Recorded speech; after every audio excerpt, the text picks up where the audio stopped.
ladies and gentlemen.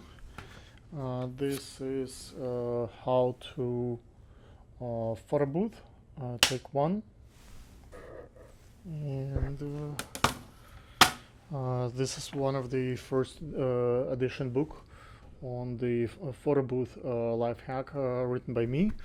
So some of the notes from my book is following. It covers various subjects, like our perspective as the photo booth attendant, as the photo booth manager, as the photo booth owner, as the client. So I'm looking at this from various points of view and from my personal experience. Chapters that I discuss here are following. I talk about marketing, setup, pricing, what else? The advertising, SEO, and troubleshooting. What else? What to do during, after, before, safety reasons and stuff like that. So let me give you a couple of pointers from the book.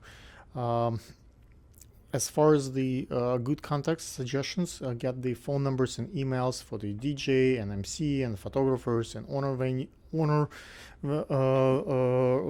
owners, catering company if it's not a restaurant, so they can hire you, and those connections could be useful.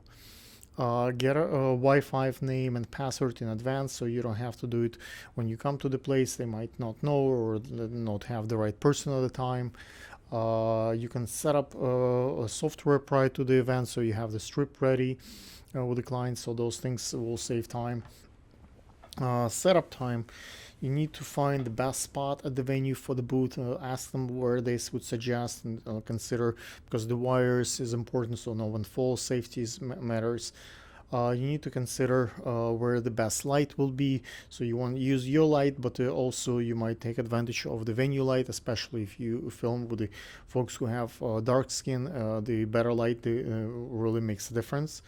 You need to care about the power source and cord extension. So not every place have lots of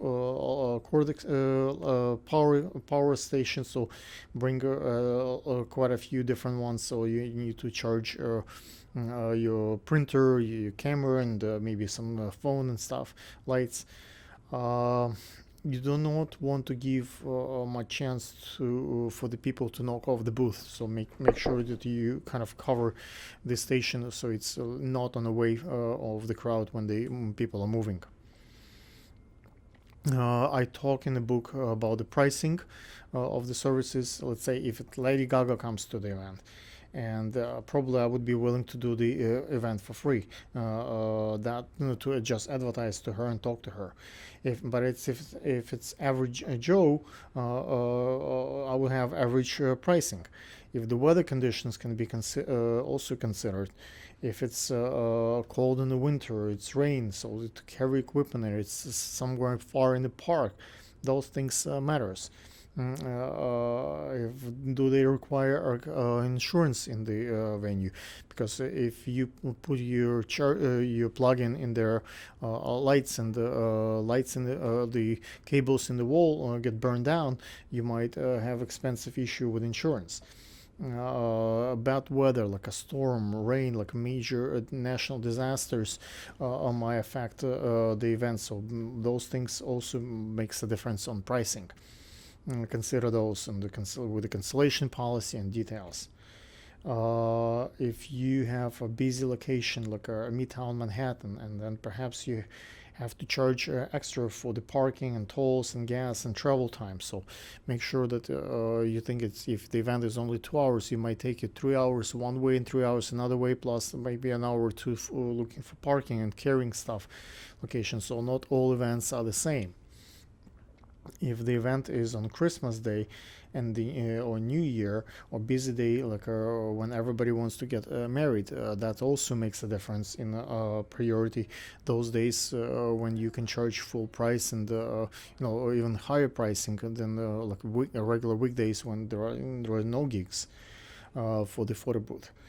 If you book on that day, the client might want to take the job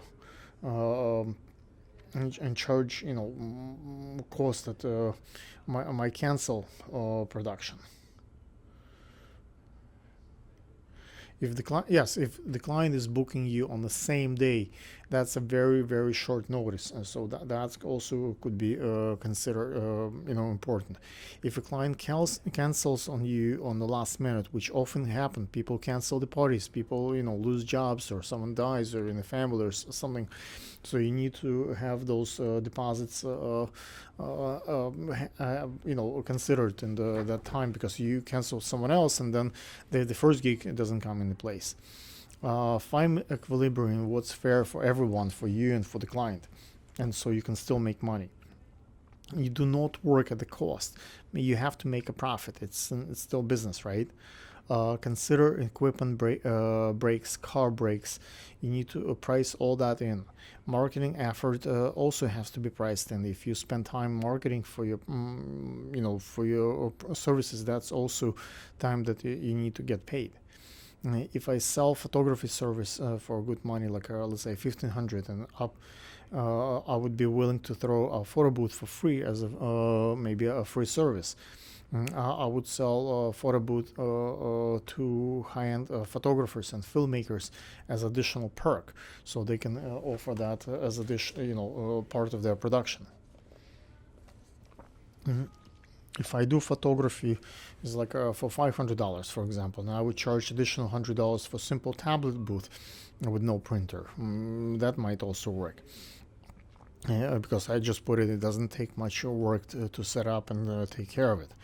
If I would sell it as a standalone service, I might start with the 200 and up, for example. For the printer services, I would charge maybe additional $100, because so basic 2 hours with the printing and DSLR starts like 300 and up.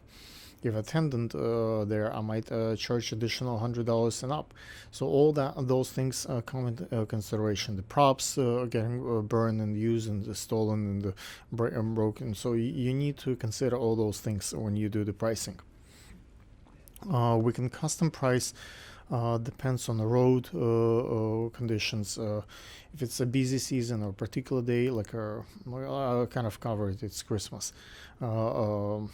Everybody wants to be home with their loved ones, so you can charge more for those days when you really want to to be with your family. Let's say weddings are often in August, so it's a high season. You might charge more on those days. So end of December, busy like holidays, parties, and that's when the most gigs take place for the photo booth.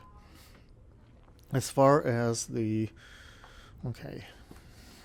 let's do it as a separate one.